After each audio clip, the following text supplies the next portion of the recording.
What's up, everybody? This is the No Host Bar Crew. This is our new episode for this week.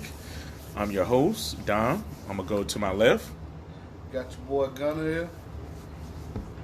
Oh, is it on me? Michael Stein, president accounting for. That's right. We coming up in the game. We're trying to add some sounds, y'all. Yeah. Taking this pod to the next level. Yeah, we got to. It's the three amigos tonight. So, we're gonna give you a good episode, good segments, do what we do best. We're gonna try. I mean, everybody knows. Yes. So we the core. We yeah. got this. Yeah, so first segment I would like to go for is, I like to say, get something off our chests. I want to go for this Disney Plus. I know Disney Plus just came out. Everybody's been having problems with it. Some of them are. But from looking at it, I would have to say it's going to give Netflix some competition, because it has everything that you want on there. That's like over 4,000 movies, cartoon shows, Thanks. regular shows, nature shows. They got everything, bro. Even most of the Marvel movies. I know some of them is still going to be on Netflix simply because of the contract that they have. It should be expired by next year, hopefully. But from looking at it, I was very shocked and impressed. And from what I'm seeing and hearing is that they have all the Star Wars movies in 4K. But my thing is, I would like to see the unaltered versions in 4K. Not the special editions with all that crappy ass CGI, but just the original versions of it. But how about y'all? What's y'all reviews on it? That shit. I mean, shout out to Disney, but it's exactly what I said was gonna happen when they first started with all these streaming platforms. Like, literally everyone has one. So you got the OGs, your Netflix, your Hulu's, your Amazon Prime Video or whatever, and then Disney has theirs. NBC has one. So like The Office and all that shit will be going back to them. HBO has one. Oh yeah, HBO Max. Like, everyone has a streaming service. So when you paying for all these different streaming services just to get one show here or one show there, or I like this series but it only come on HBO, or like Uber, ABC owns this or NBC owns this and I want to watch this show. When you buying all these bundles, you are essentially paying for fucking cable. So why did you get rid of cable in the first place? Like, the streaming market only makes sense if there is something that you want to subscribe to and you like Disney. If you're just a Disney fanatic, perfect. Like, that's everything you need, and you don't need Netflix, Hulu, or anything else, because the Disney app will have everything you need. But if you're a person who like a lot of different shows that come on a lot of different networks, and you were previously able to just turn on your TV and flip channels, well, now to see one episode is this one, but another episode of a different show is that one, and this one, and that one. Like, it's gonna be equal to or more than what you was paying for cable in the first place. I mean, shout out Disney though. That's what's up. Like, flex that power, because they running shit right now. But like, man, it's making it real hard. It's making it real hard for your everyday consumer to see shit that they like.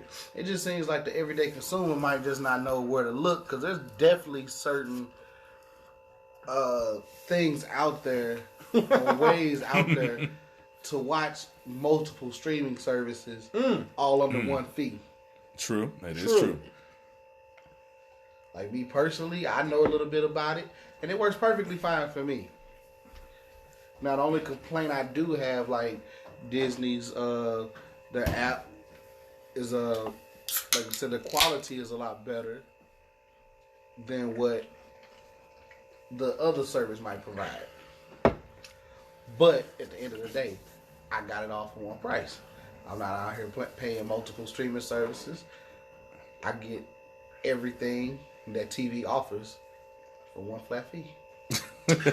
Everything. Pay-per-view, cable, Yikes. live TV, all of it. Some people may not be privy to some of these off the grid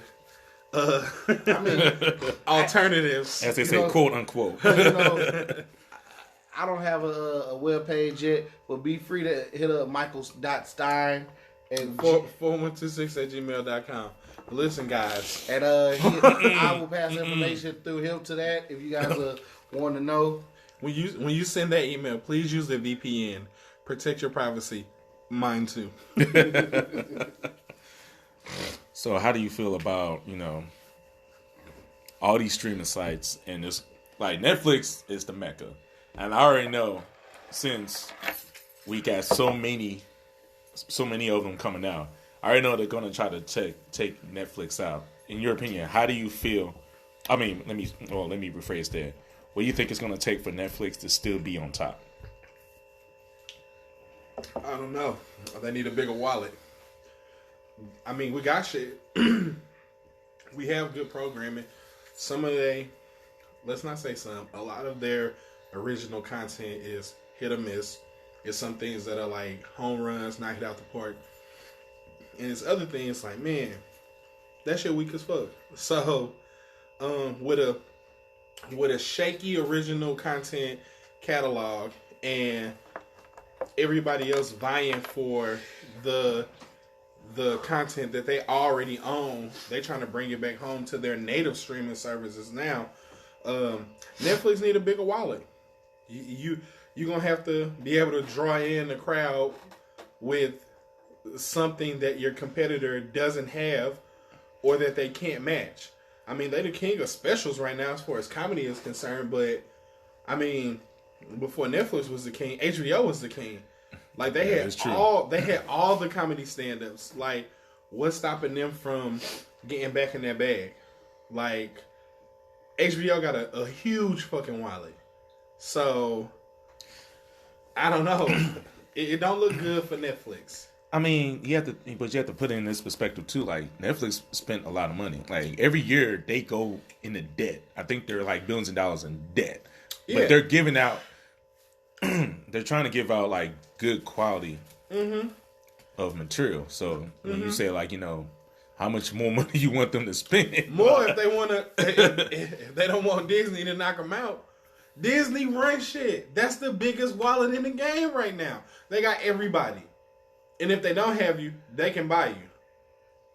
They got Hulu. Disney own Hulu. Yeah. Disney got everything. They got Fox and all of Fox's content. FX. Like, so what's the show that aired? Snowfall? Yeah. They got that too. They have everything. So unless you are willing to go through alternative means to consume your content, you're gonna have to get down and lay down. Like Disney running shit. They trying to be like Ben and Single State Property, huh? Facts. That's how they is. Get down and lay down. You see what happened? That's how they roll. That's what they told Sony. Get down and lay down. And Sony laid down. Like, I mean, for me, it'd be bittersweet to see Netflix go, because it's like the Rose Bowl of streaming services. It's the granddaddy of them all, Yeah. But yeah, man, I don't know. You can't be king forever. Wow. Well, that was something I needed to get off my chest. How about y'all? Oh yeah, because I do recall y'all. Oh no, I got some hot premium content. Oh. Here we go. Uh-oh. Everybody engaged. Guns, you here? Mm-hmm. Someone broke into my house. What? And they took 3 packs of cookies, a box of ice cream, my Nikes, the Ball House, the colorful ones. Yeah. Okay. And my Nautica flip-flops. And that's it. That's odd. Yeah, Laptop was on the kitchen table. TV. Right. TV, Big yeah. ass TV. The Xbox was there. Yeah. Multiple phones that I've used were ready and available. That sounds like an inside job, bro. It sounds like an inside job, but also like a little crackhead too. Like, but a crackhead just ain't gonna come in and just take your freezer food. Yeah. Like, They came in through my bathroom window, and if you've been to my house, my bathroom floor, because I have that basement, sits higher than the ground. Yeah. So you either have to run and jump in there, or be very slim and strong, or stand on top of something. And there isn't anything in my backyard for you to stand on top of to get in there. And the screen is ripped at the bottom. Yeah. So what I believe happened was you ripped the bottom out of my screen, so you didn't have to take the screen off. Yeah. See if the window is open. And once you realized it was open, you just slid it up, went in, grabbed some shit, and left. But my neighborhood, we had the police out there maybe a month ago, was talking to like people outside and like knocking on doors and talking to the people out there. First off, my neighborhood hot as fuck because the neighbor across the street to the right, like adjacent to the right, they got their shit shot up like a month ago. God damn. Because someone who lived in that house was robbing people, like on the street or something. So somebody, you might there go your answer right there. no, that was a grown person. Somebody came and shot their house up. But when the police was knocking door to door, someone they caught a kid in their house stealing something or attempting to steal something, and the kid fled on a bike and got away. It is alleged that this same kid or kids, there's a street, maybe a couple streets over from mine, hit the same house 5 times in 2 weeks. Wow. Damn. Yeah. So, like, I mean, I'm mad because get the fuck out of my house. And, you know, you can't shoot anybody if you can't catch them while they're there. Yeah. Like, I could have had, you know, a million guns, and if I'm not home to shoot the intruder, well, what's the point of having it, you know? Exactly, yeah. And the shit you stole was, like, mad trivial. But it's just the principle, like, yo, like, come on, man. Like, why you in my house? Like, that's weird. Like, I mean, breaking in is like breaking in. I get, like, I understand that, but, like, cookies and ice cream and shoes. Like, that's so weird. Like, what are you doing, man? What are you doing? You could have knocked on the door and said you needed a little help, man.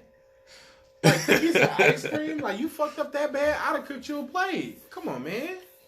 Yeah, it's... Yeah, so police came out. fucked. Police came out, made a police report and shit. And, of course, they take down the prices or the value or estimated value of, you know, your items. Or whatever. Yeah, I'm not. I was gonna say, but it's a window and some food. Yeah, and my shoes. Shoes. And I don't think they'll catch them or whatever. I mean, it is what it is. Just a motherfucker walking down the street in your shoes. Yep. And then it's chitty chitty bang bang, nigga. Yeah, but see, only if it's my size. I can't just see them and be like, oh yeah, them look like me. Nah, I'll be like, take your shoes off. But. I'll probably buy some renter's insurance on Friday, you know, just in case, you know, this becomes a thing. I was looking into like some security shit, but I'm like, yo, why the fuck do I have to have that? Like, why you just can't stay the fuck out my house? You know, I mean, this is a dumb question to ask, but I'm like, just why do I need to do that? I mean, I know why, I know the answer to it, but it's just stupid that we have to do that. Yeah, because, you know, decades ago, you know, coming from, like, you know, other neighborhoods and stuff, the neighbors, you know, would watch, you know, have your back. Mm-hmm. And then you would have their back. And my neighbors is cool, but in the backyard, this next door neighbor has a fence. Like, they have, like, a tall wooden fence so you can't see nothing on that side. And this neighbor, that's their, like, backyard. And they never back there. Like, anytime I never seen them out, they either in the front, which is the side of their house, or they in the actual front of their house, which is on the next street. Yeah. Yeah, like I've seen them like a couple times when they was like out there and shit, but like they never outside, like out back. Like they You know, like real homely people, like they don't come outside and shit. Like Yeah. they them kind of people. Like I only done seen them like 4 times. Like they real to they self kind of people. These people over here with the big ass fence, they cool and they would have let me know. Like they be looking out and shit. Like they came and told us about the house that got shot up and shit across the street. But shit, they can't tell us nothing or look out for something that they can't see. True. Yeah, so I'm like, damn, do I just get like some bars on my window or That's like, damn, like I don't want to turn it to the projects, but fuck, man. Hey, you gotta do what you gotta do, man. Yeah. Camera system. Well, camera ain't gonna stop nobody from getting in. It'll just put them on camera. I'll probably get like an alarm system, something that's gonna sound off loud as fuck, and then call the proper authorities. Well, certain law systems and camera systems do that. Yeah. I'll look into it. I know me personally, a camera system, let's say it ain't gonna stop somebody from breaking in, but it's also a deterrent. Yeah, it's a big ass deterrent. Cause if I see a camera, like fuck. But some, I don't know. You gotta know where we at. Like I don't think niggas out here give a fuck about no camera. I don't think they really give. Some might. Yeah, but Some might. But like some kids and shit, because it could only be a kid or somebody who was real high to take cookies and ice cream. Like, damn, this is not a 7-year-old's birthday party. Are you kidding me? Yeah, man. But yeah, I want to say that for the podcast. You know, I gotta come with the hot content. And when was this? This had to be like within the last 72 hours. damn. It just happened. And the only time Mrs. Michael Stein was going Thursday night to like family reading night. Yeah. And then like Friday morning,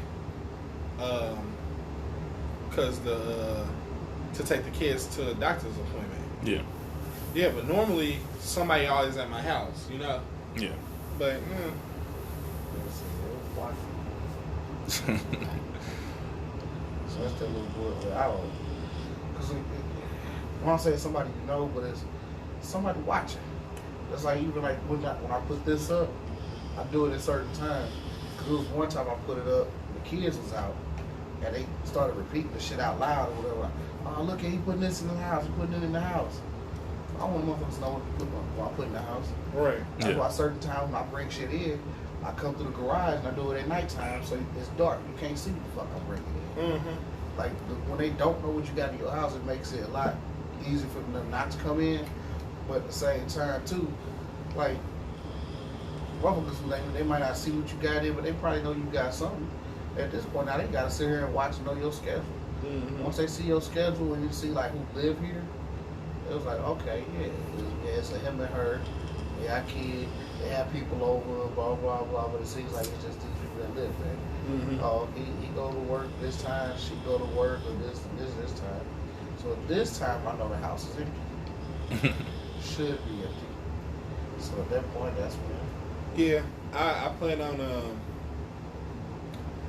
maybe upgrading my locks a little bit and get some window locks and shit like that, like to go on top of the window. So at that point, like if you're gonna break in my house, like you actually gotta like kick the fucking door in, Yeah. or bust the window out, and you don't care if you breaking out windows and kicking down the door. Like you just don't give a fuck at that point. Yeah.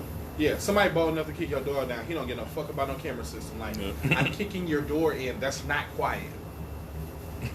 That's not quiet. Maybe Michael Stein is familiar with the process of opening a door by foot. It is not a quiet thing, or so I've heard. Or it's not even the easiest thing. It might not be that difficult for Mr. Michael Stein, but I can see where someone would run into some trouble getting through a door. This be back in the days. Allegedly. Allegedly. Good one. So, Gunna, I know you probably got hot topics on for yourself, but at the same time too, What's I do recall you did want to address something that has been addressed for the past few episodes. Let's go. So I know you've been waiting. Let's fucking go. You got to add some sound effects on this one. Yeah, you know I gotta put some. You got to put some on this one. Some razzle Because I know you've been waiting. You've been holding your tongue for the past few episodes, and I know you can't hold it no more. Yes. So it's like no holds Yes. barred. You say he's gonna get it out. completely. This is exclusive. You know, I did completely forget about that. I said that, and I did forget. So you know what? So I always start off every episode with. Yeah. So yeah, go your boy Gunna. Like I say, we talk about people keeping their word. So here we are on our fifth, sixth episode, and people that still ain't keeping their word that ain't here. I said I'm dropping names this time. Oh shit. We got your boy Lupe out here. Hey! He ain't been in that one episode. We done had plenty of people come in do at least one. Fact. Just to come through, they with somebody else just want to slide in and sit in the episode. This man ain't made one. And he don't live far. He ain't got nothing going on. Ooh. He at home on Facebook, probably just pretending to like girls' pictures or some shit. Ooh. God damn. He gonna come up with some excuse why he can't be here. But we all kind of know what the real reason is. But I'm gonna let that be. But I did say I was gonna drop that name, Lupe. I'm gonna leave it at Lupe. I ain't gonna give his full government name out. Oh, yeah, just making sure. But Lupe is not here. Lupe was supposed to be one of the original members of this. Mm. And ain't made not one episode. I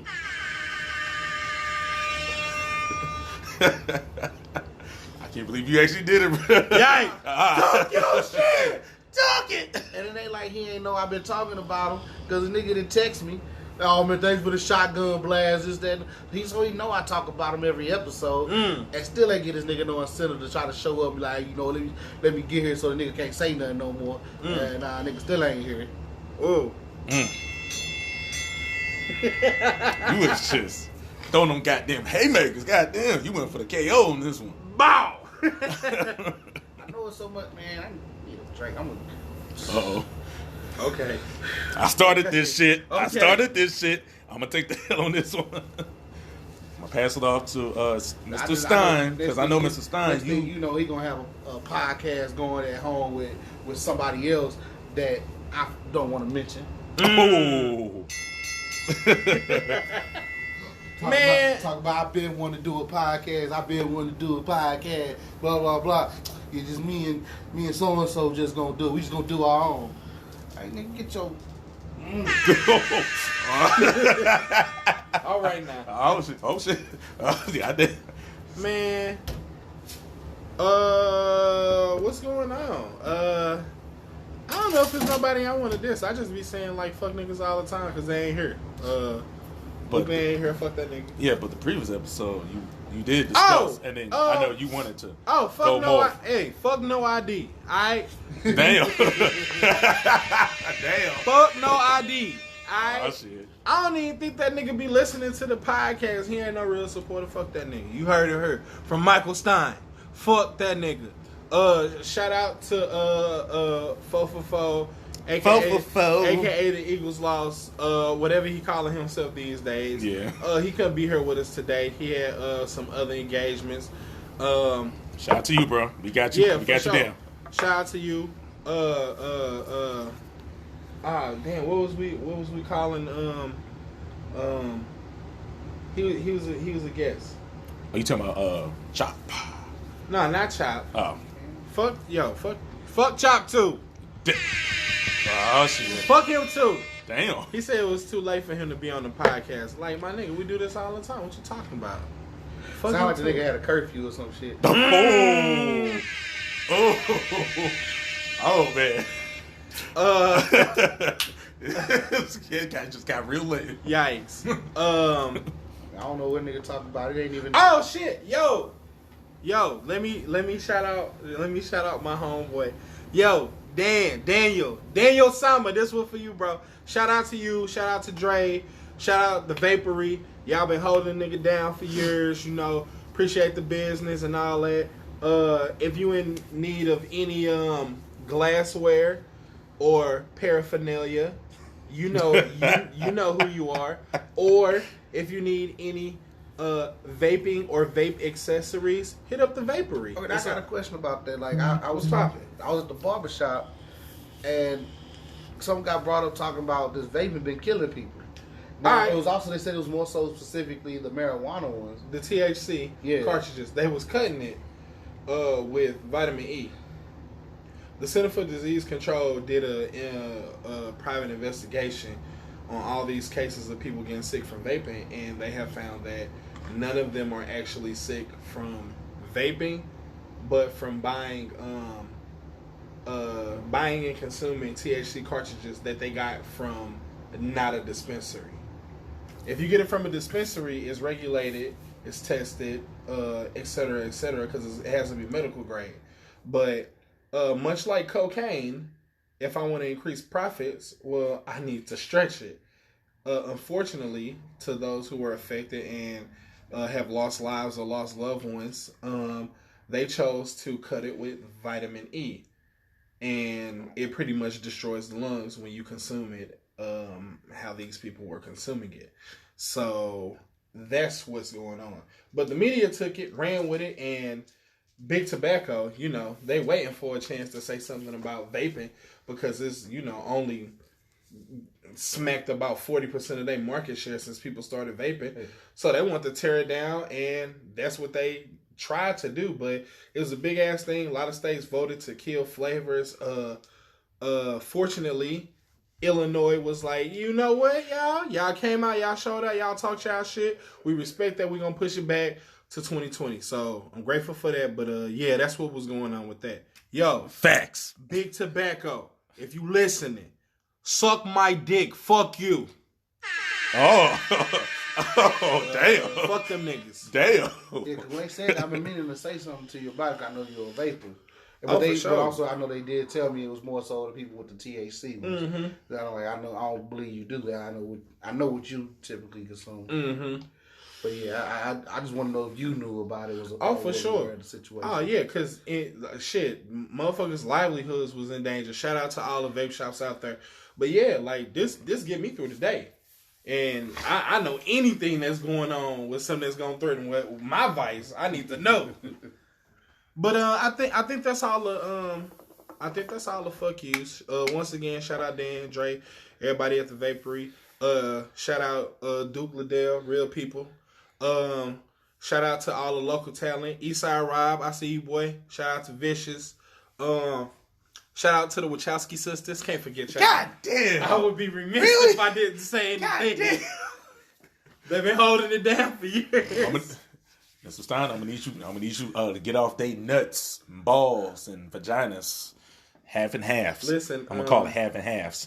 The views and opinions is expressed. I'm gonna need you to get off they red pills, bro. I think that's it. Everybody good. We didn't shout it out and address who we needed to address. I don't know. That's the only one I had to shout out. That's the only person I ever. Yeah. Yo, shout out to Snowman. Hey, what up, Snowman? Yes. What up? Hey, we see you. What I'm gonna make sure I send you a link today so you can check out the podcast or whatever. But he just recently joined in on this group chat that we got the iPhone people or whatever. All right. No disrespect to y'all, and then shout out Android, shout out Samsung. I fuck with y'all a long way. Pause. What's up, Apple? I see y'all out there. I ain't shouting y'all out though. Damn. Fuck y'all. My shit ain't working right.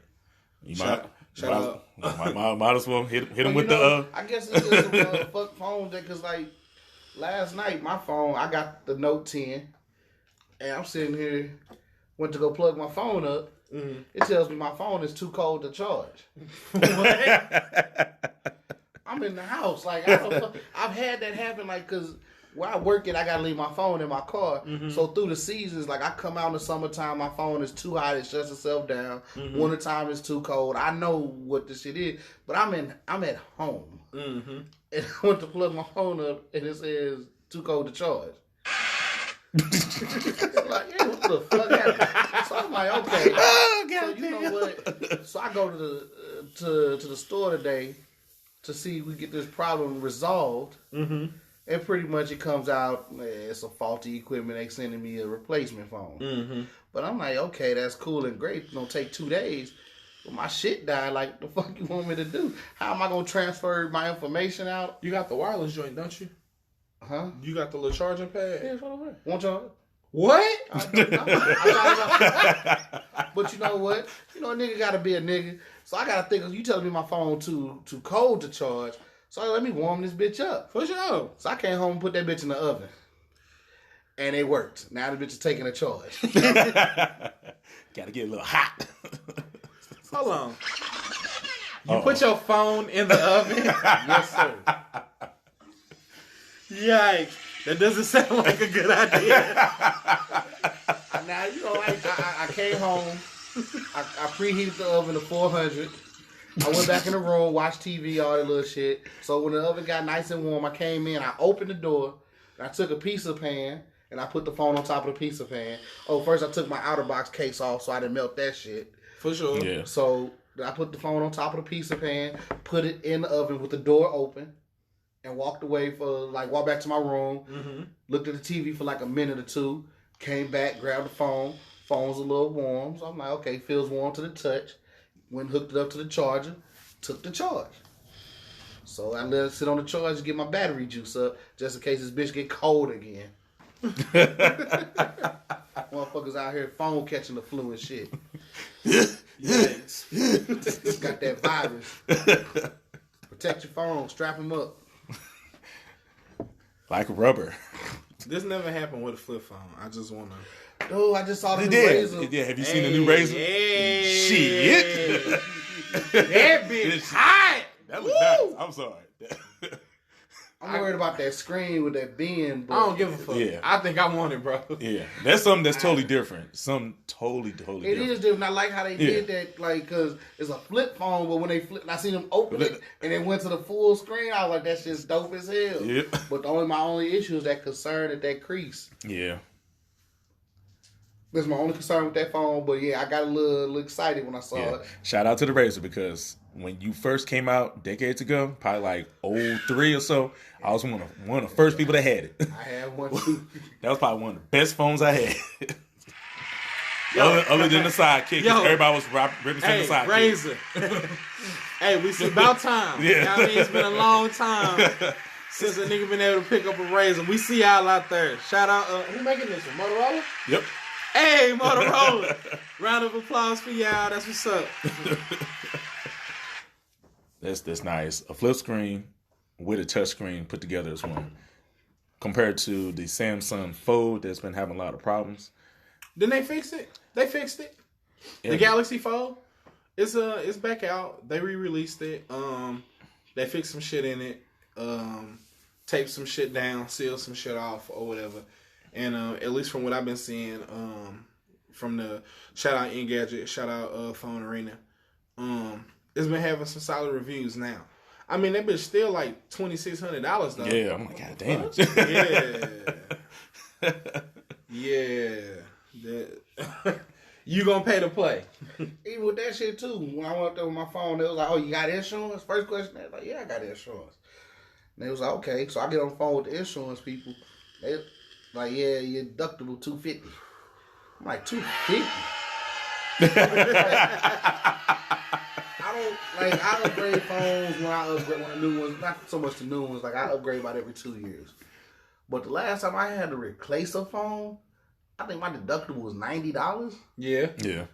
$250? $250? I almost said fuck that shit. Like, give me the flip phone. And you know what? I might do that as far as once this phone is paid off or however that shit goes. I don't think I'm upgrading. Like $250? Yeah. Like, You done? Yeah. You done. dude, like, fuck. Man, like, that's a lot. Yeah.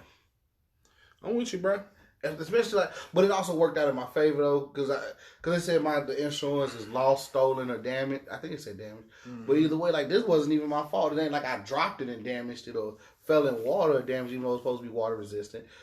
This motherfucker malfunctioned on his own. Mm-hmm. But so they ended up putting me through to the warranty people, and they just replacing it for free because it was a system error or some shit like that. So it wasn't due to me. Well, now you know the phone is heat proof now. Hey, listen. Take the W's where you can get them, all right? They asked me if I dropped my phone recently. Yeah, a few times. But I had an out-of-box on it. Thanks. Yo, shout out Out-of-Box. Out-of-box. And Out-of-Box-like cases. It's one for you. So I'm like, I'm not, because you look at this phone, I still got the damn fucking factory plastic shit on it. Mm-hmm. Like, my phone goes straight from the box to an outer box. Like, my phones don't see daylight. I'm not trying to risk breaking them, damaging them, or nothing. Just for some shit like this, if something go wrong, I want the replacement. But now, you talking about a $250 deductible, I might as well mistreat the fuck out this phone in. Like, fuck this shit. Yeah. I ain't gonna do that. But Yeah, I know you not with your iPhone. I know you not. I'm gonna say fuck it for sure, but I ain't gonna do all that. But I need you. I need you, baby. Wow. Well, we have to give a shout out to the Joker. It finally hit 1 billion. Hey, shout out. What is it? He the clown prince of crime. Yep. Yo, shout out Joaquin Phoenix. Shout out who made that? Warner. Yes. Shout out Warner for finally making a movie that went bullshit. Yeah, man, good for them. Good for them. So you think for DC fans, you think that's off to a good start because it was a character study film that was, a medium-sized budget that made that grossed a lot profit-wise. Do you think that's a good start? Or it just depends. I feel like a lot of things played a part in the success of the Joker. Mental health is a hot button issue right now. Like, ain't nothing wrong with striking when the iron's hot, and that motherfucker is on fire right now. So, with maybe with the oversaturation of Marvel movies, shout out to Marvel, no disrespect to y'all, but their movies are usually more lighthearted. More Disney-fied. Yeah, more campy. It's a nice change of pace, to have a darker-esque, gritty-esque kind of movie, something that's tackling real-world issues, and it kind of helps people become, it makes the characters seem more relatable when they ground it in, like, real-world issues, Yeah. Like, come on, man, like a gamma bomb. If you was ever near a gamma bomb and it exploded, like, you didn't get superpowers, like, you was fucking incinerated. And while it's a cool character, that's not relatable. Everybody knows someone who has mental health issues, on either end of the spectrum, from real mild to severe.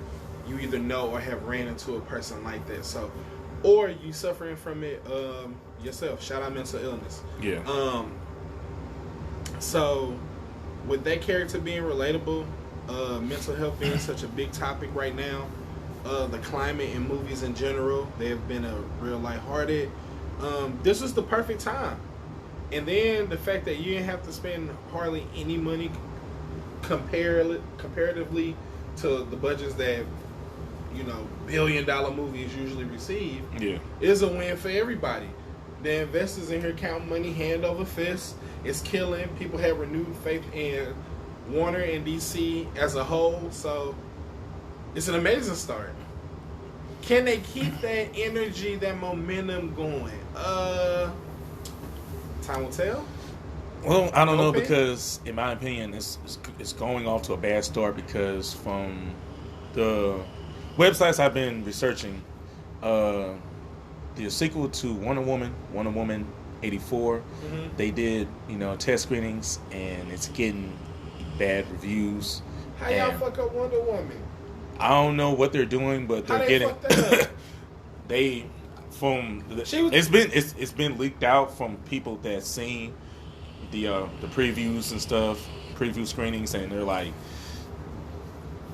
the synopsis of the story, it could have been better. It sounds weak, but I'm not going to throw it out there. We'll just have to see what they do.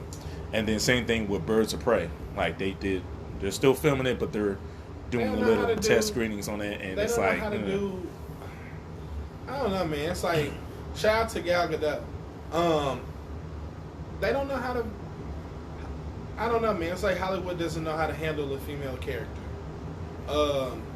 They always resign to tropes or cliches, niches. The damsel in distress who needs saving.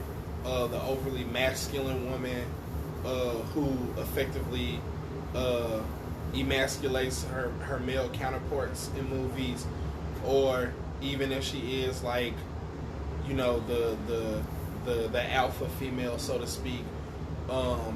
There's always an alpha male out there who wants to get into a dick swinging contest. So I don't know. It's like, women been here as long as men have. How don't you know how to write a good woman movie? Like, I don't understand it. Like, now, do you feel it's because of the studio interfering and not allowing them to make the movie that they want to make, or they're trying to just, since they had the success on the first film, they want to continue that? Because, sometimes when it comes with sequels and stuff, to me it's mostly the studios that always want to interfere because True. They have their vision, director has their vision, and it's like you gotta combine. But see, to me, I think both of them are at fault because I feel like sometimes people who are directing movies, directors, producers, whatever, they have a vision, but sometimes, like all artists, well, not all of them, but it's possible for any artist. They feel like their artistry should not be compromised, and sometimes that comes with being a bit tone deaf. Yeah. So, a movie studio whose only concern is the success of the film by any means necessary, it's hard for you to kind of discredit them because they only bank on formulas that have been successful. We only want to go with what's safe, what we know, what has worked, what we know will work. We want to stick with that. So, I get that, but at the same time, the genres, the types of films, the things that women have been casted in, per the studios out here, they ask too. Like, so you could potentially have, a great indie abstract vision for a movie that's starring a female and they're handling it correctly. She doesn't fall into any of the tropes that depict women as lesser than or negatively. They're not marginalizing the female character, but it won't be received well by audiences. And if you leave it to the studios, you cast women in these traditional roles and you come off as extremely misogynistic, and it's a hit or miss. Like, as highly praised as Avengers Endgame was, a lot of people took they were upset with how the women were handled. They felt like Captain Marvel was overly masculine and effectively emasculated her male counterparts. And the scene at the end of the movie, spoiler alert, I think everyone has seen it, or you should have by now. Come on, Disney Plus. If not, it's on Disney Plus, so no excuses. Come on, get with it. But they have a scene in the movie where the female characters unite for a brief skirmish with the enemy, and a lot of people felt like that they were just placating the audience to check that box, like affirmative action, but for female characters in movies. Like, no. See, we good. We did the thing with the girls. Yeah. This works. And like, that can't be a thing. Like, I don't know. It's just, to me, the system needs revamping. Every time we get a win, it's always a producer, director, or a movie studio that sets us back 10 steps when we're talking about how women are depicted in media in general. But I think it's just more so women is just a new topic because once upon a time it was black folk. As far as how do we put this black character in here? So, we've been. Oh yeah. So now we've gotten away from the black, even though there's still stereotypical black roles, but to me it's still a progression because it's just something that they're just now introducing. Maybe somewhere down the line it'll get to the point where it's just the thing now, women and whatever in the movies. With that being said, you might want to get. Where we at? What I'm about to say is going to be controversial, but I'm speaking very clearly. Fuck the movie Harriet, aka the Harriet Tubman movie, simply because number one, they shot the movie on a low budget, and they made the movie PG-13. Wow. Now, with that being said, I feel like if you're going to talk about Harriet Tubman, you got to be very historically as accurate as you can. And I seen it, and I was very disappointed.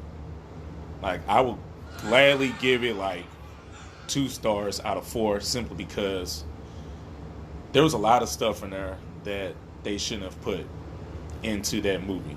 Yes, it looked good, it looked great, but I'm sorry. When it comes to doing slave films, like if you're gonna do a slave film, you got to be as accurate as you can. You don't have to be like Django Unchained, because Django Unchained was more like a blaxploitation western. This one could have been more like Roots, even when they did the reboot of Roots, which was actually pretty good. Or it could have been more like 12 Years a Slave. I just felt like, because they toned it down. They really toned it down because they want kids to see it, which I totally understand. But at the same time, too, it's like everything cannot be Disney-fied. Everything cannot be PG-13. If you're going to show, the history of Harriet Tubman and what she went through, just show it. I can agree with that. I think that's a fair statement. That's a fair stance to have. And I mean, I'm on your side about it, but I do get to the point where I do understand the point of getting to certain crowds, like making it PG-13 so the kids can see it. Because also at the same time, slavery was not nothing cute, pretty at all. It was a fucking hard time. It was gruesome as fuck. So like I feel like anytime you talk about slavery or depict anything in that time, show it for what it was. Thank you. Show that all the racism shit that happened to it, how hard it was for blacks. Like, you have to show that to actually get what's going on. To downplay it, to reach certain audiences, to me, it's like a slap in the face of what slavery was. Like, it was just slavery. Like, it was just that thing that just happened at one time or something. No, this was 200 years of fucking punishment. Like, just like Lord and dogs kind of thing. It was nothing pretty cute about it. So I just feel when you depict slavery, you need to show it for what it is. Make it as gruesome. I don't say it's gruesome, as truthful as possible, because the truth is gruesome. Now, to the people that watched it and enjoyed it, hey, more power to you. If you like it, that's cool. To me, I felt like they could have done so much more. And even though they probably didn't have the limited budget, if you go and research a film called Birth of a Nation that was dealing with Nat Turner, that was shot for a low budget, and that was more accurate. Shout out in Nate terms. Parker for doing that movie. Yeah. Like, it was more accurate. And he was able to find a way to tell the story within that character, but also deal with the slavery as well. This one, spoiler alert, you have black bounty hunters. There wasn't black bounty hunters at that time. Oh, man. Is this like when they did, Abraham Lincoln Vampire Hunter? In that same vein, because it wasn't no black bounty hunter. Yeah, that's what I'm saying, like, accuracy wise. What the fuck? And then also too, there's a scene where she's about to get away and stuff, and they done killed everybody, and her slave master is right there, and she had an opportunity to kill this motherfucker. Mm-hmm. All the shit that she went through. Yeah. She had an opportunity to kill this motherfucker, and just because he had sympathy, they looked at each other and it was like, I have sympathy for you. And then, she goes ahead and ride off. I'm like, I was like, yeah, that's why I was like, that's a hard pass for me. Yeah. I don't think I'm going to go see that. I'm cool. Yeah. I mean, I am cool. Like, how it's shot, it looks great for a low budget film, like $15 million. I mean, they did the best that they could, and it's probably doing decent money at the box office. And I'm not the only one that's very upset with that, because there's a whole bunch of other, film critics and other reviewers that's into, the history of slavery and stuff, they're very upset as well because at least could have been as accurate. Now, doing a Hollywood film, it's kind of hard, but if you, like I said again, if you're going to depict something, be as truthful as you can.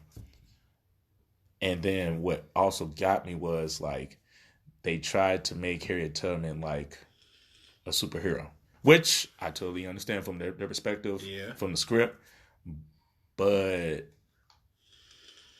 there's got to be more to that, because it's like, all right, cool, yeah, I'm trying to help these people. Let me build an underground railroad, but you don't really get the context of why she's really doing that. They don't go deeper within the story. And I felt like they could have done so much more. So if you want to go see it, I will go ahead, be my guest, go ahead and watch it. If you like it, cool. If not, let me know how you feel about it. But me personally, if you're going to the movies and you want to see something, I will probably wait till it's on Netflix, Hulu, or Amazon. Or if you have, as they say, other ways of looking at it. Alternative streaming outlets. Yes, pretty much. Then I would recommend that. But money worth-wise, nah, not your money worth. What is worthwhile, segue. Yo, we got a first look at Dwayne "The Rock" Johnson as Black Adam. Okay. I didn't actually, I haven't seen like any footage or anything about it, but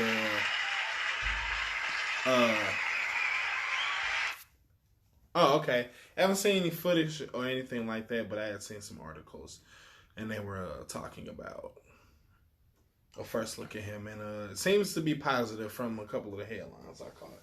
So shout out to Dwayne "The Rock" Johnson. Ooh, cool. And I mean, Shazam did great at the movie, so yeah, very underrated. This should be good. Yeah. On that note, we're gonna go ahead and take a small break. So go ahead and relax, chill, copy your drink, sit back and relax, and get ready for the second half. We'll be back after these messages. Europe.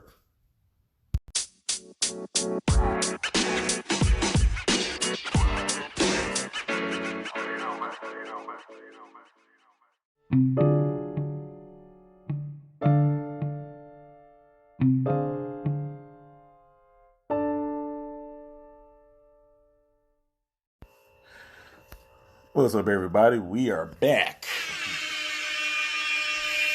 Shout out to Mr. AKA Michael Stein with the soundboard. Hey, everyone. I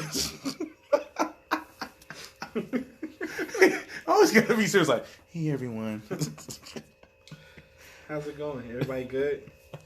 Yeah. I'm trying to think what I'm going to talk about this. Like I'm not going to say I'm the most law-abiding citizen there is, but there are definitely certain things that I just feel the need to bend the rules. Wait, you on. said you are the most? No, I said I'm not going to say I'm the most. No. Oh. Because I was like, do you For want to sure. go deeper into that? Like, I mean, I feel like you got a speed limit posted. That's what you say. But if there's no cars in front of me, I feel like I should be able to do what my speedometer say. Listen, hey. Okay. We not gonna do that on this podcast. Not today. Follow the speed limit, guys.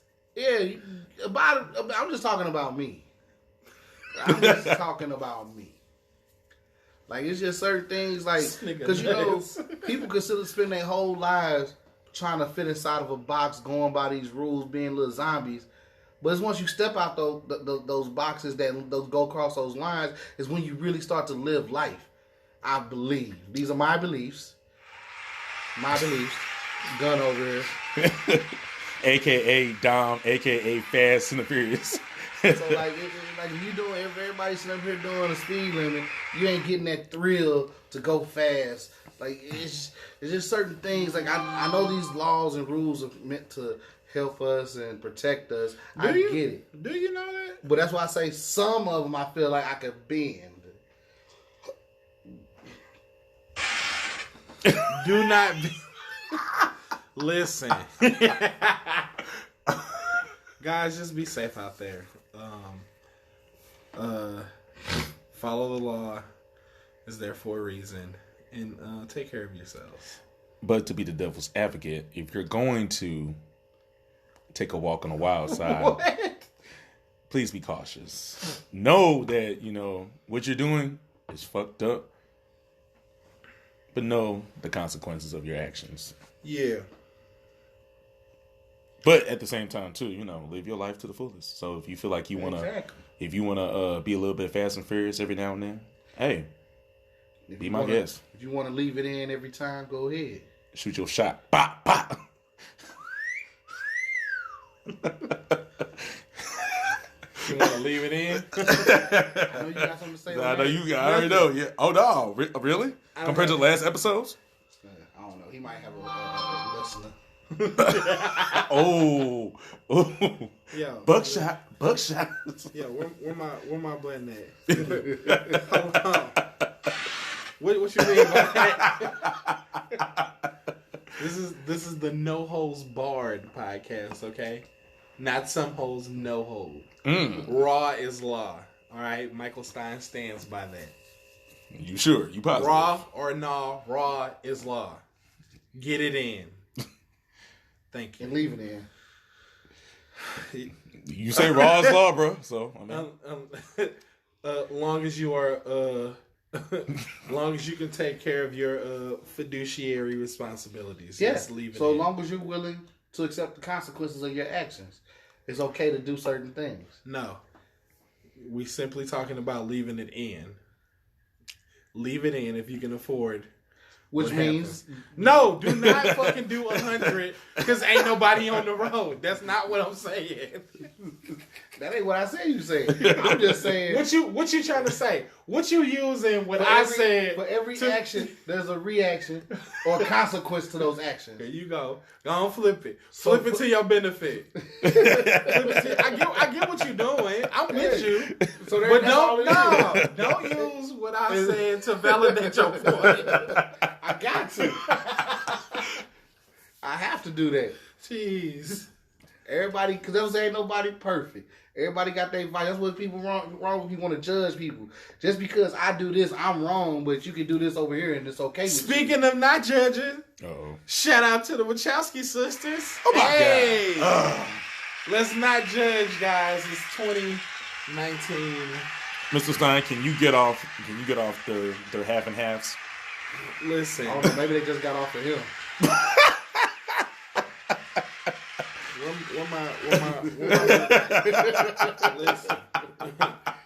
Where my butt? Uh-oh.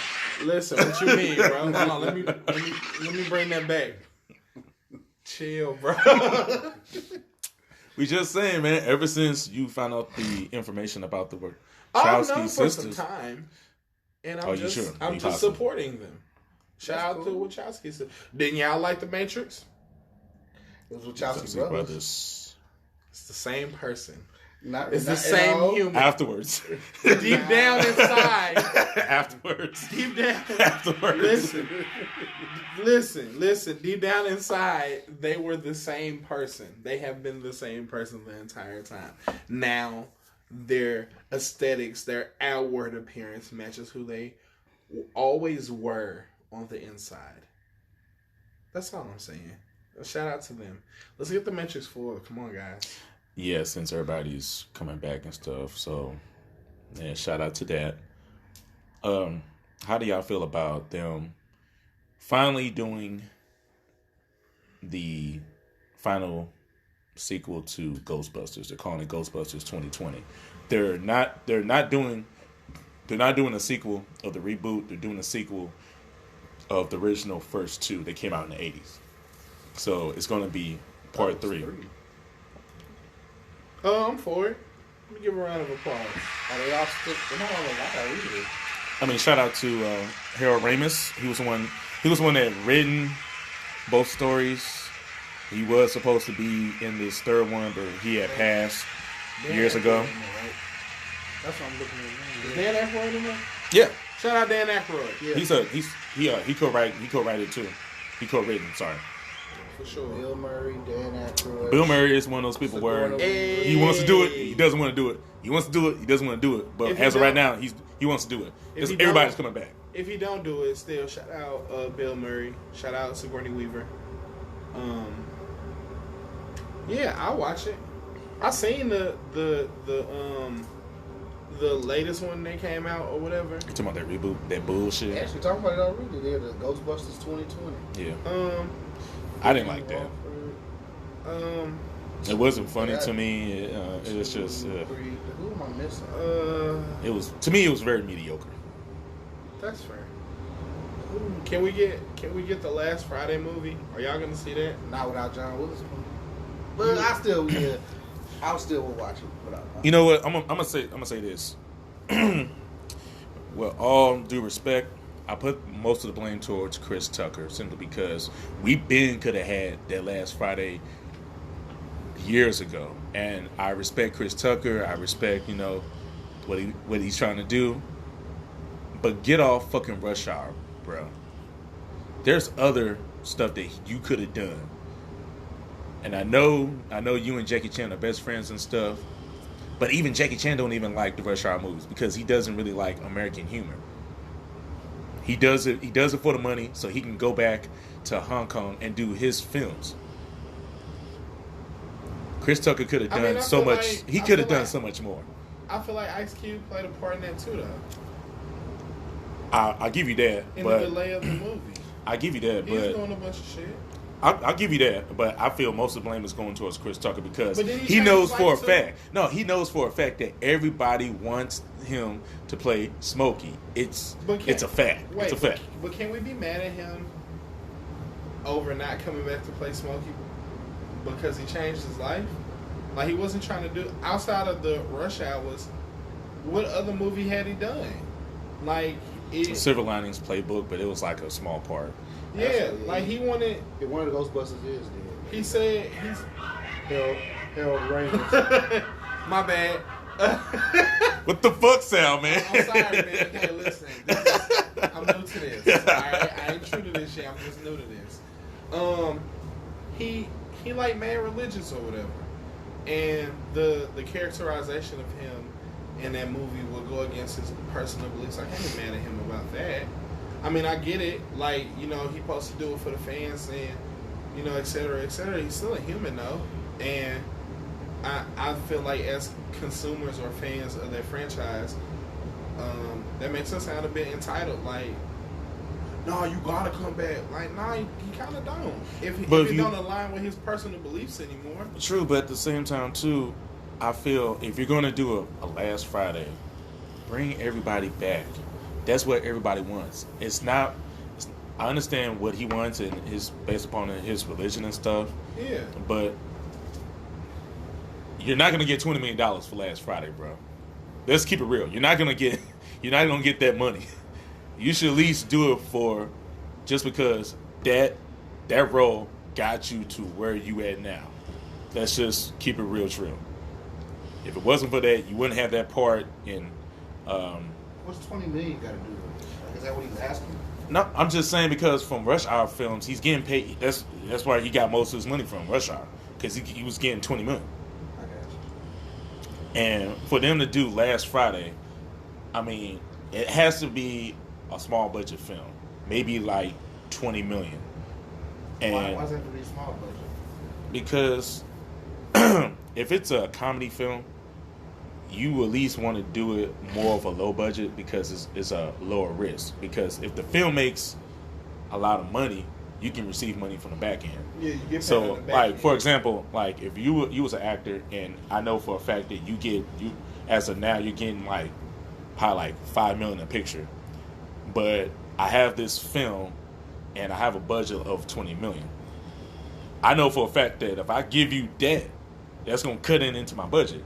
Now, what we can do is I can give you a small amount of money to participate into the film, but I can give you back-end precipitation. Basically, I can give you probably 3 to 5% of the percentage of the gross. Yeah, so it's more like kind of like a faith-based thing. Like, Yeah. if you believe in the movie, and you feel like whoever has a good script is going to do good at the box office, you will take the back end because, shit, look at the Joker. Imagine the actors who took the back end on that, and now they getting percent. It's $1 billion movie now. And I'll give you another example too. Jack Nicholson, he did a back end for Batman, and when that movie made over like about $400 million, and this is around 1989, Deborah got like about $60 million. Yeah, so you taking on like somebody like Robert Downey Jr. when he was in the Avengers films, like that. Yeah, the Iron irony. 40 million out the gate. Like, that's me all day. Yeah, a lot of his co-stars, they was getting paid like in the hundreds of thousands initially, and then they got that shit on the back end. And then what's good about that is he started from the bottom. He probably got like from the first film probably like $250,000, and then when it became successful, he renegotiated, and then the company he fought for them to get paid too, though. Yeah, and then like that's when they checks started getting bigger. Yeah, Robert Downey Jr. was like, I get it, I'm getting $40 million or whatever.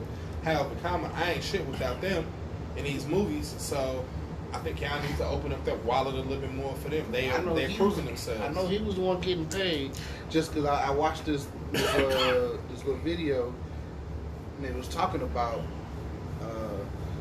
RDJ, and they're saying he has his own little trailer of a dressing room. Oh yeah. They was like, yeah, he got his own little trailer. He gets his own little caterers that bring his food in every day. Mm-hmm. They say every now and then certain people get invited to the trailer. They be sitting there on the set looking out the window like, oh, so and so's getting invited to the trailer. and they was like, and they was all sitting there joking about like, have you ever got invited to the trailer? Like, nah, I never got invited to the trailer. And like but they all talked about how he was that dude. He was like the Mona Lisa of the shit. Like that's RDJ right there. Yeah. Yeah, he put in his work, and they took a risk on him because you have to understand too. Like at that time, he was very popular until he started, doing drugs and everything, and it brought him down. That was way. Yeah, but at the same time too, when you're in Hollywood. Yeah. Ask Monique. What I'm saying, like he had that binge stuff where he was gone off the drug, but he still recovered from it before this franchise. True, but you have to understand too. They still have to take a risk because, that's their money. I mean, you have to understand from their perspective. It's like we want you, but at the same time too, it's like you're a risk factor. Simply because it's like, are you gonna make that money? And when they made the money, they started giving them money back. I mean, I get it, like. But it's like, you gonna call me a risk factor for some shit I did 10 years ago I ain't did no more? Yeah. Well, man, fuck you. That's how they judge folks. After the drug incident, what blockbuster was he in before? I don't know. I have to actually look it up. Sherlock Holmes. Was that was before? No, that was afterwards. Because what was his first, big budget headlining movie role after the drug situation? It was Iron Man, wasn't it? I mean, he did the singing detective for Mel Gibson as a favor because Mel Gibson had his back and Mel Gibson paid for his insurance. Yeah. But other than that, he was slowly getting himself back into the game. He was more of like a character actor doing side parts. So when it came time for them to finally do Iron Man, that's a big ass risk. Yeah, you got to think about it. When they did Iron Man, you took an independent director that never did a big budget film. John Favreau, shout out to you, bro. Man, yeah. How you say his last name? John Favreau. I say Farber. He said Farber. Yeah, John Farber. Yeah, because remember he's no disrespect. Yeah, because he's an independent director. Yeah, I love him. Yeah, and if y'all don't know who that is, he plays Happy in the Iron Man movie. Yep, and he also did Zathura, which is the actual official sequel to Jumanji, if you read the books, and he also did The Lion King, the remake. He's done more than that too. Yeah, I mean he also did Iron Man 2, and he's one of those people where they took a risk on him as well, and they gradually made sure that they rewarded him. But back to Retreat. Couples Retreat. Yeah. So he did a lot, and he's like I said, he's an independent director doing a big budget film. So Marvel was taking a risk anyway, but at the same time too, the gamble of that risk played off well. That's why you always see them taking risks on new directors. For example, you have Ryan Coogler. Ryan Coogler. He did Fruitvale. Yeah, Fruitvale Station, and then they gave Black him Panther. yeah, and then like He also did Creed. yeah, he also did Creed. So they took a risk on him. And look at him, he done broke up. I've seen some stuff that was saying that Killmonger might come back. That is out there to open, but they might put him back in What If, which is on Disney's Plus. There was somebody else that you talking about might be like, is he dead? It's like, did you see him die? I mean, like, you didn't see that. Did you check this? There was some. I'm trying to think nobody. Yeah. Hey, that was my dude. He had one of the hardest lines in the movie. I swear to God. Killmonger. Yeah. Well, he had that one throw me from my ancestors, but the other one in the beginning, where he's like, I'm gonna take that off your hands, and she was like, is it for sale? He's like, was it for sale when your ancestors took it from my people?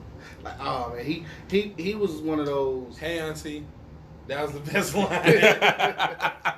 Even still. Is this your king? He was one of the bad guys that you hate to like, I guess. But you understood. You understood him.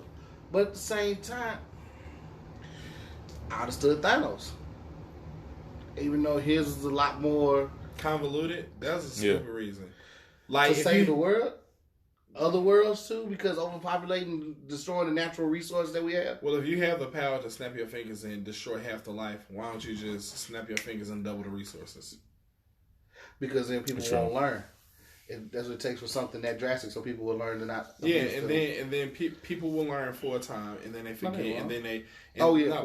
People will learn for a time, and then they repeat the mistakes of the past, and then you'll be snapping every X amount of years. But I'm sure that's more than saying like, okay, make infinite resources. You don't even double them. You stole this. I'm gonna just put another one up here because I know you're gonna steal it again anyway.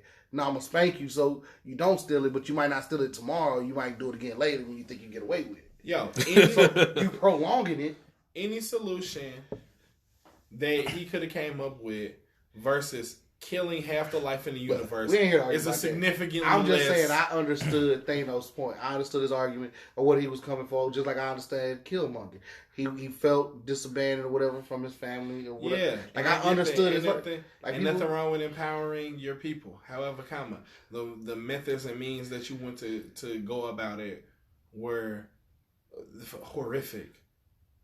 Like, oh yeah, like I feel because it's horrific don't mean it. I mean, that's what only part that people have a problem because it's horrific. But you know, if I got a problem with violence only begets violence. So you don't answer what happened to y'all by doing it to them. That you didn't make no. What did you learn? What progress did you make?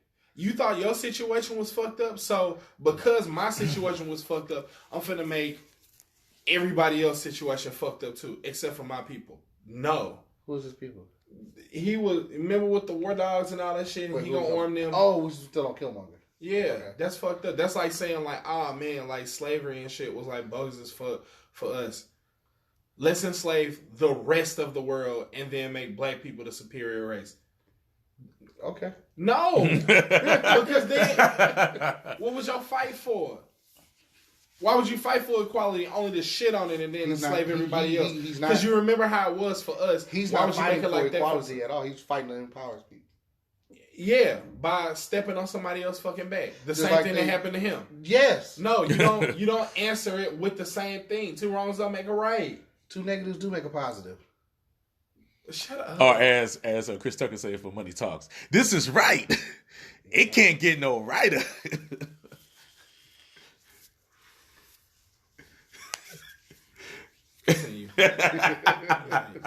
Where's the other person? Where's the rational person? Because y'all two.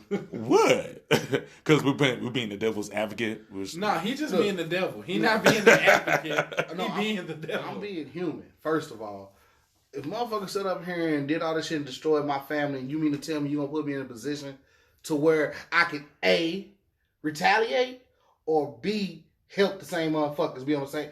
Yeah, I'm finna retaliate, bro. That is just the human in people. No, like, not everybody is fucking Jesus turning the other cheek. Listen, instead of you can retaliate and inflict the same violence and bloodshed that was inflicted on your people. That's part of retaliation. Yes, you ain't got to go into details. Or B, I know what the fuck exactly it is. Or B, you can use your newfound position to raise up your people and prevent something like that from happening again while not inflicting violence and What bloodshed. happens what in the history of black people, what happens when we try to raise up our people? We talking about Killmonger. But at the same time too, you can also point this towards Malcolm X, Dr. King. When have we ever been in a position to do that? Those are just two perfect examples he just gave. This is a position he's trying to empower our people, and they don't want to see us empowered. I'm just saying those as examples. Empowering and uplifting is two different things. Empowering, giving somebody like confidence and shit or whatever. Uplifting, like actually providing methods and avenues to bring those people up. I think those could be considered different. I said it. I don't think they're mutually inclusive. Is what I'm saying. I do. I understand what you're saying, but but I believe they are. Yeah, like me sitting down with a group of kids saying like y'all can do it, believe in yourself, whatever, conquer the world, and then me saying like y'all opened up a rec center and I got a scholarship. But they did both. No, I'm saying like I feel like those things could be considered different. They can be. They are different in a sense. But what I'm talking about as far as empowering your people, whatever, is both. You got to provide them with this and give them the avenues of approach. So what did they do? Who? What in actuality did they accomplish or implement that made a difference for black people? Man, I don't have the history book in front of me. Like are you going towards more of like Dr. King, Malcolm X, or Killmonger? And no. I mean, like real life. Just go Malcolm X. I'm just making sure because I don't want the audience to get confused. Malcolm X kept us in numbers. Hell, even like Huey Newton and Marcus Garvey. Yeah, it was a whole lot of freedom fighters. Yeah, but I'm saying, when did they put us in a position? Who is they? The black freedom fighters that we were just mentioning. No, okay. When did they put us in a position to even be able to determine if we wanted to enact revenge or? We never got there because they got killed off. Once you start, if I'm seeing this motherfucker here start getting people gathered up around to come at me, smash them. Now they just banned. So I just prevented a problem from getting any worse. Right. Well, if all it takes for you to do to quell a revolution is just to knock a person off, and you can do that at any time, when they how much power? That's what I'm saying. How much power did that? That's the history of us. Anytime that we somebody comes to bring us up, we get killed. Something happens to them, right? Yeah. Something off. Dr. Ebby, what's with the Sebi. Then you got fucking Nipsey Hussle trying to anytime somebody try to speak some kind of truth to get us to come together, they all end up dead. Some reason, some way, somehow. Period. So that's the history of that. So why not try something a little different? Try their little methods. All right, well then take your same terminology and why the fuck haven't we done nothing about it ourselves? Why we ain't done nothing about it ourselves? It ain't like we don't know how to get to what we doing. We done had several examples and several books and papers and leaders who done told us the path to take, whether it be violent or non-violent. We've had a lot of examples. Well, why the fuck have we not? Well, I don't know everybody else, but how come we haven't militarized ourselves? I'm working on it in a different avenue of approach. I'm trying to get myself to a certain a position in this world, wherever that position may get me to. And once I get to that position, I'm going to turn around and do the handout. I'm going to bring them up. Yeah. And that's also while I'm here. Also with my seeds, if I have kids, my influence hopefully for them is to get higher than me so they can continue to do what I'm doing. Yeah. So essentially, I'm trying to do it. Yeah. But I'm working on it more so solo because it's easier to kind of work inside my circle than go outside and tell 10 people to go do something. Like, it's harder to work with the masses. Everybody got their different opinion, different views. Yeah. But I'm going to work here solely with mine and get us up. If they bring the next person up one by one, and hopefully, like, that one to teach this one, and that one to teach that one. Each one teach one. Yeah. I'm on. So that's, But you asked the question on how that's my avenue of approach. And I get that. Well, I feel like Because I'm not in a position to militarize or do all that. I don't have the resources or the people back. Why don't we mobilize? Like we just seen it in Egypt from a tweet. Somebody tweeted something about the situation in Egypt, and that led to a revolution, and they still fighting that over in Egypt. Like it ain't it's not crazy or outside of the realm of possibility for us to say, you know what, I've had a fucking enough. Some folks gonna die on both sides. Well, let's do something about it. Why not? I'm answering that question. Why the fuck we ain't did nothing about it? I don't know. We be I'll be for it. We be so busy placing accountability, talking about what we ain't got and who we ain't got leading us and who ain't. But I'm talking this shit. But I'm about it. If we get it going, I'm for it. I feel you just have to take a stand and you have to fight. You have to fight for what you believe in. Yeah. You have to, as I always say with the motto, either you're gonna live for nothing or you're gonna die for something. Yeah. So that's me being how I am about the things. Like, I'll just be looking at a whole bunch of people be talking about what the fuck the state is and how come we ain't got this person no more, or they always trying to do so. Well, if somebody shoulder check you like we just seen, you gonna fucking do something about it. You'll do something about that. You'll go beat somebody ass for talking shit to your homeboy, but you won't do nothing to the cop who shot your brother in the face, who got pulled over for no reason, who didn't have a gun on him when he reached in it for his wallet. He got shot the fuck up. You won't do shit to that cop. You won't even protest. You don't just be like, man, that's fucked up, and make a bunch of Facebook statuses.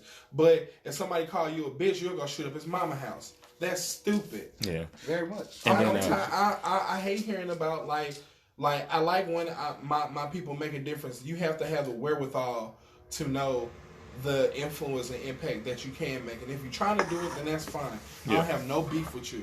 I do have a beef with all these motherfuckers who are always talking about what we ain't got, or the chances that we don't have, or the shit that we could have done but we didn't do. Well, fucking do it. Okay. Fucking do something about it. Again, that ain't me. That's beyond the point when I was getting there with the Killmonger and shit like that. Because I am trying to get to that point. I'm with you. My problem with Killmonger is he does the cycle. He is perpetuating the cycle of he? Yeah. Oh no, I'm sorry. He perpetuating the cycle of death. Okay, yeah.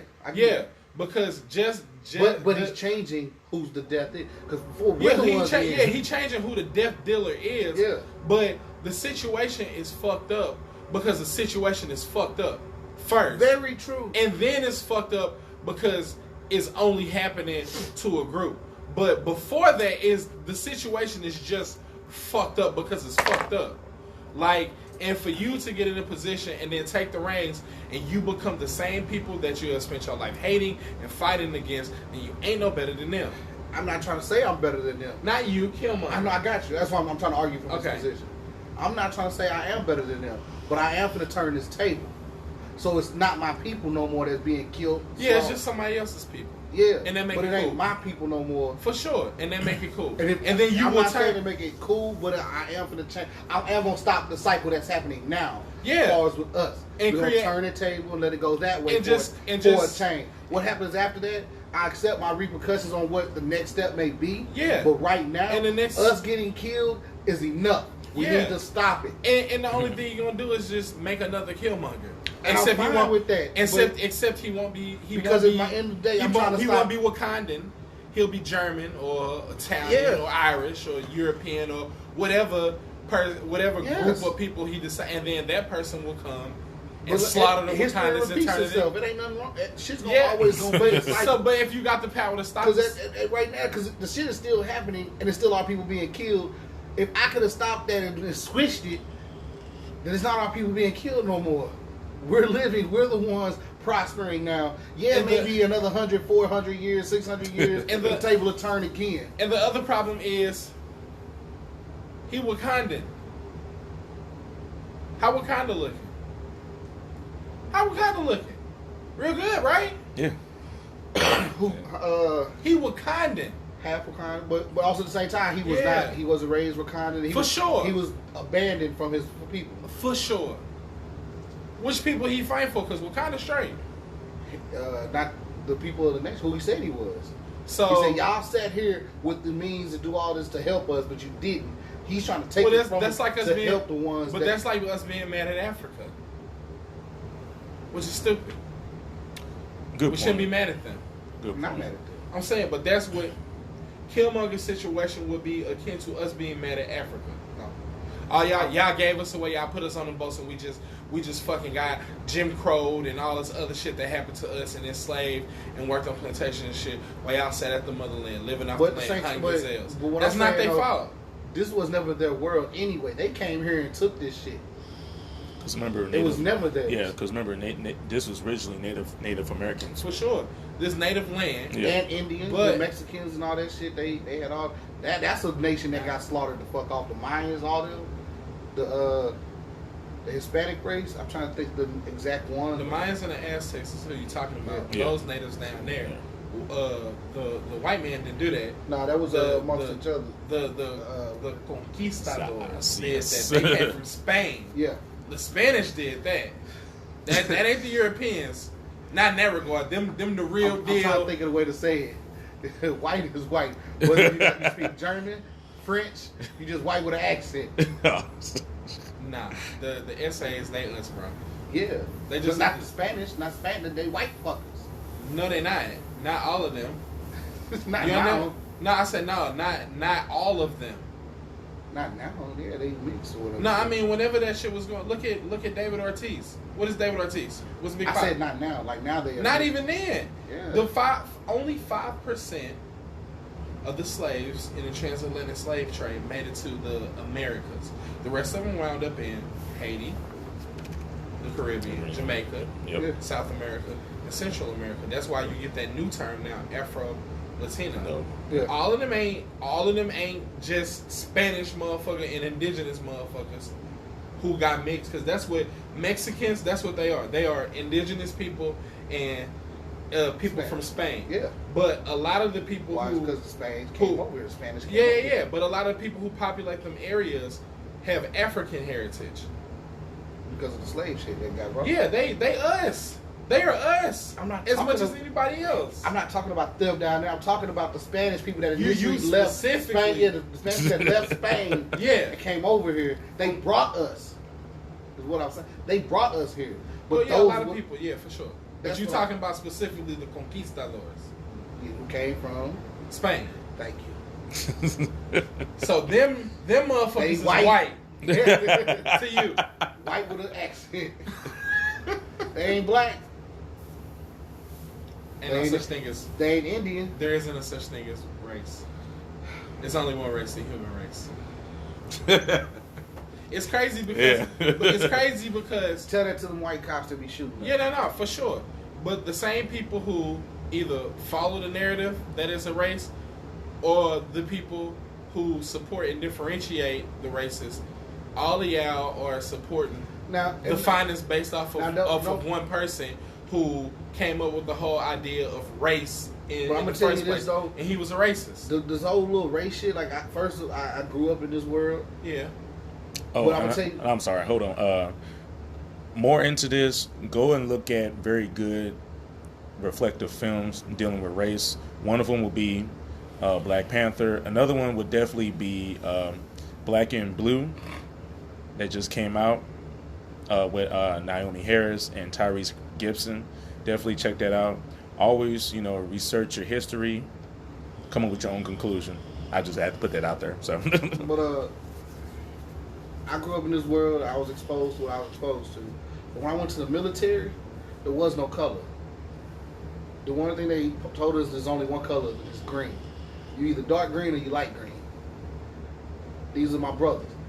I would fight for this motherfucker on the side of me, whether Yeah. he was black, white, Hispanic, purple, green, yellow, whatever. It's my brother. Yeah.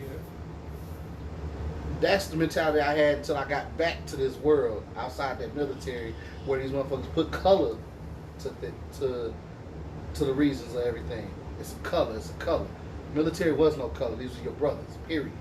And that's how it was. It always was that way. I mean, for me, at least my experience in the military. And I was also, I was with a grunt unit. I wasn't in like no bullshit unit where we just marched around and did inspections. No, I was fucking trained. That's all it was. Train, go to war. Train, go to war. So I was constantly fighting, so it was always about your brother next to you. There wasn't no time for that bullshit, hate shit. It was your brother, you rely on him to have your back, and you got his back. Because if you ain't got his back, he get killed, you get killed. It's all about your brother next to you. Wasn't no color. But now that I'm back here in the civilian world, there is color. I hate to see it, but the reality of it is color. And the color that I am and other people like me aren't treated fairly. And is typically from people of another specific color. So yes, I would love for us to be in harmony and be one color, but it's not. It's a war going on right now. And the side that I choose to stand on is the side of my color, because that's the color that's being attacked. I need to stand. That's all my argument is. It won't be one in like a few decades. Like eventually everybody will be mixed, and it won't be no. Very true. Yeah. Yeah. In like 2040 or 2060, white people will be the minority. Yeah. in America. I just throwing out a couple of facts there. No, I mean I understand that. Well, also to be the minority, but they probably be the minority that's running shit too. Well, the minority can only run shit for so long. Once the majority is the disenfranchised, eventually, I mean, you see, it ain't a whole. What I'm saying, like you got like the Rothschilds and the Rockefellers. They yeah. But I mean, where how many kings we got now or queens? How many monarchs are there left in the world? Not a whole lot. I mean, even in England, she's more, not an actual like parliament run England or whatever going on over there. For the most part, I mean, it's still some select cases. But she's still somebody. She's still somebody, and she mad important. Like she could dissolve parliament and hire a new parliament, but yeah. But she's still in power. Yeah. But for the most part, that's what happened to monarchs, because the disenfranchised became the majority, or was the majority, and eventually that was like, you know what?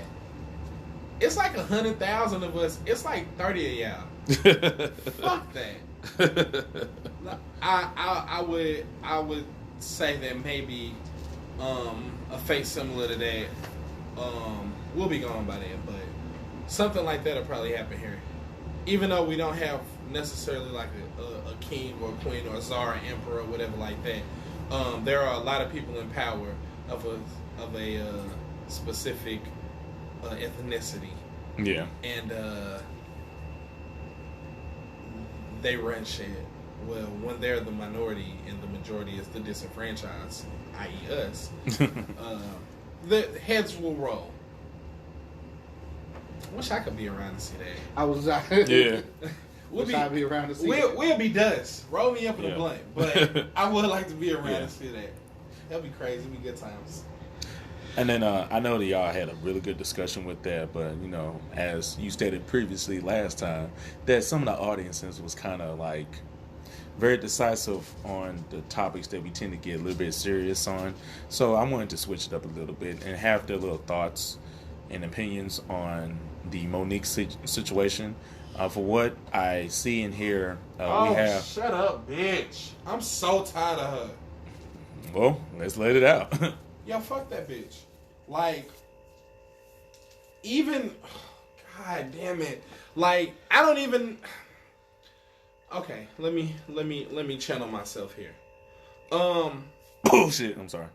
the way that she is veiling her fight, her plight, or whatever, she's veiling it in a way where you'd be stupid to openly disagree with what she's saying. Like, she's making it about like equality for racial and gender, and that is what she's draping over what I believe to be her actual problem. She's just not that fucking talented. Like, the bag opened up for those who can entertain. Like, you're in the business of entertainment. Those who do their job well, the wallet gets opened up. Dave Chappelle, Chris Rock. You're not even in the same state, fuck the ballpark. You're not even on the same side of the planet as them. Like, it's plenty of female comedians way funnier than Monique. And you sour, you bitter about your situation. You not a legend, not in that regard. And because they didn't open up the bag, i.e. Netflix, you got pissed off about it and you want to file a suit, and you stating things in that suit that don't even affect you. She was like quoting incidents that happened to other people who don't have a problem with Netflix, are fine with Netflix, but you trying to piggyback off of things that you found as an injustice to them and using that to file your lawsuit. Like, I'm so tired of that bitch there. And like, it be so many like people who not fuck it. That's like I said, I'm a bigot. Like, it's too much resources and information out here for people to hold on to feeble, stupid fucking beliefs or whatever. And she has tried to rally the people behind it. And it's like stupid motherfuckers who co-sign to her fuck shit. We don't co-sign fuck shit. Fuck her. So, if you was the president of Netflix, how much would you give her? Not a fucking dime. She suck. She ain't selling out nothing. She ain't doing nothing. If she was, if her shit was that big, if she was the shit like that, just go do a tour. Go do a tour. And then come back with the numbers. Yeah, come back when you got some leverage. You dead in the water right now. So why am I paying for caviar and it ain't nobody else to verify that that's caviar? I don't know if it's caviar, if it's fucking Whoppers. I can't tell the difference. Ain't nobody there to vet you. What's your show numbers look like? What's your tour numbers look like? What's the last special you did? How much revenue do you bring in? Do you bring the party out, or do you have a fucking niche group of supporters who remember you from Queens of Comedy? Who is it? Do you got something to bring, or are you just mad and you entitled? So, do you feel that she's using the entitlement just because she has that Oscar? Because as hold on, before you rip her ass a little bit more, I know a lot of people, a lot of the other actors that have won those awards and stuff, they have negotiated and gotten better pay. I feel as if that I understand where you're coming from because of her resume, but do you feel like she's just using that as a plateau, like? And that's fuck the Oscars. Because there's plenty of people who get snubbed on the regular. Like, it's no reason that Leonardo DiCaprio should have one Oscar. Ooh, yes. We can make a whole podcast talking about his movies and which ones should have gotten an Oscar. Almost fucking all of them should have got a fucking Oscar. Like, what are we talking about here? Like, the fact that she got an Oscar don't mean a motherfucking thing. Like, cause you got a good script, it was good casting, you was in a good script, and you gave a lukewarm performance that any other person with a bit of acting chops could have done. Right place, right time. Bad receiver, great fucking quarterback. If they can just put the ball in your hands and all you got to do is cup them, yeah. Well, then you not a great receiver. He just a damn good quarterback. If he can put it in your back pocket and all you got to do is walk across the end zone, are you that good of a receiver? Nah, not really. This ain't a Randy Moss to a fucking Joe Schmo. This is a fucking Tom Brady to your average Joe Schmo. That's what's going on here. Anybody listening right now, you could be a quarterback and have multiple rings if you had a team of Randy Mosses down there, because it didn't matter where you threw it, he could catch it. What did she get an Oscar for? Precious. Really? Yeah. Right! Right! But Gangs of New York didn't get an Oscar. But Inception didn't get a fucking Oscar. But Wolf of Wall Street didn't get an Oscar. Shall I keep going? Get the fuck out of here. Yo, fuck her. Shout out Leonardo DiCaprio though. Yo. Yeah, he's very, very underrated. Hey. Come on. The Departed. Hey. Revenant. The Wolf of Wall Street. Hey. You can. Keep going. Keep going. Shout out Leo. We fuck with you over here. Inception. I mean, goddamn. Hey, come on. Django Unchained. Keep it going. Once upon a time in Hollywood. Hey. Even though I don't know if they're going to consider it or not, but come on now. Is he in The Great Gatsby? Yep. Yes. Hey. Hey! Even some of his mediocre films like Romeo and Juliet, Titanic, Come on now. The Beach. Talk your shit. What's eating Gilbert Grape? Talk your shit. Didn't he do the one where he was on an island? The Beach. Shutter Island. Shutter Island. Come on now. Come on now. The Aviator. I said Yeah. that dude. I mean, yeah. Hey, one more time, man. Give it up for Leo. Come on, man. Hey, come on now. Come on, what are we talking about? Fuck that bitch. Shout out to Leo. Man. Talking about some motherfucking precious. Fuck out of here. Blood diamonds. I think Gangs that of New York. yeah. I think that, if she really wanted more money, then, she should have went out there and showed them what she can do. Even though she has the receipts, let them see action-wise, and I can guarantee you she probably wouldn't have got that 10, 20 million, but she at least could have get like $1 million. I would have been generous and gave her $1 million. Maybe 2 at the most. Just, being respectful. Was she accepted it, though? Nah, but she was like, fuck that shit. That still would have been the same argument. Yeah, but at the same time too, it's still more than the $500,000 that she was offered. And then also too, as you stated, resources, she could have went to Hulu, Amazon Prime. If she that big, Yeah. she could have just did her own tour. Or she could have went on, Showtime, HBO, if they are willing to Comedy give her, Central. yeah. Or she could have done it independently and put her own money into it. Put her shit on YouTube. Yeah.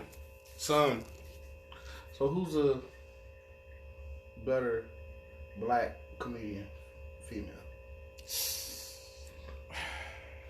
I'd take Just Hilarious over her. Damn. Oh. She's not even famous. I mean, Ooh. not like mainstream famous. That's how I'm gonna get it up. But some more. I would say definitely some more. Some more is definitely Way underrated. funnier. Yeah, she definitely underrated. I like the other girl, cause I'm a fucking lady. Oh, Dale Givens with her Dale sexy big ass lips. Yeah. Oh, that's the one with the big lips. Yeah. Now she was in Players Club. Yeah. There's some hoes in this house. Listen. Fuck Monique. And then it's just so much to unpack with her, but fuck that. Let's lose the luggage, okay? I get your argument. I mean, I get hers. I get yours. You have a lot of validity. You have a lot of stuff behind to back your story. Your argument. There we go. Yeah. Validity. Validity. I knew what I was trying to say. I know what you was trying to say. I know. Because certain words can't come out right. It's all good, man. Like, I don't say statistics right sometimes. But, Say it again. statistics. Close enough. Yeah. We'll take that. Sorry, we'll fix it in Yeah. post. But yeah, but I don't know. But little things bother me about that. Like, I hate when they give you the Oscars for like some, I don't say some bullshit roles. Like, that was a fucking, I don't say AKA Halle Berry Monsters Ball. Yeah, Denzel Washington Training Day was a great fucking movie. But I think he did a lot way better movie. Like, Man on Fire is a fucking awesome movie. No, he should have got it for Malcolm X. He should have got it for But it took, but how Jada Kiss said Hurricane. it took it for him to go crooked to get it. Like, he did all these good roles, but you waited until he played a crooked cop to give him an Oscar. Monique, she had to play some bad mother to get an Oscar. Like, they ain't giving it to us for doing good shit. Halle Berry had to get fucked by a white dude just to get an Oscar. I love Halle Berry. I was looking at her Do track record. you still want to drink her bath water, bro? It wasn't her bath water, it was that water bottle. Oh, do you want to drink that water bottle still? I drink that water. She fine as hell. But she crazy because she always lose her kids in all her movies. Yikes. Damn. Wow. On that note, do you guys want to do a little after dark episode, or you want to? Now I gotta work. Yeah. Well, unfortunately, we're gonna have to shut this down So, fortunately, I know you guys probably wanted an after dark. We'll probably do it next time for y'all, but unfortunately for us, we all gotta work and get this money and stuff. But Yeah, man, we got real jobs and shit. yeah, but we really do appreciate you listening to us. Shout outs to all our followers that's listening. Shout out Spotify, shout out Anchor, shout out Apple Podcasts, fuck title. Shout out Lupe. Oh, he get a hand clap now. We gonna see you next week. Question mark. Huh? Huh?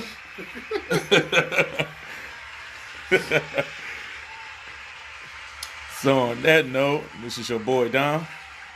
Your boy Gunna. Hold on, let me run this applause back for me. And Michael Stein. Please. Shout out to him. He's been our sound guy, so we got to give him a little bit of love out there. Appreciate it, y'all. Hey, give your people their roses while they're here, you know? Let me get my flowers now. You know what I mean? Let me see, can I find one? Hold on. Yeah. So on that note, we're going to go ahead and roll out. Until next time. No, I'm not ready. You're not ready, man. You better hurry up. Okay, I'll find one for next time. But you're...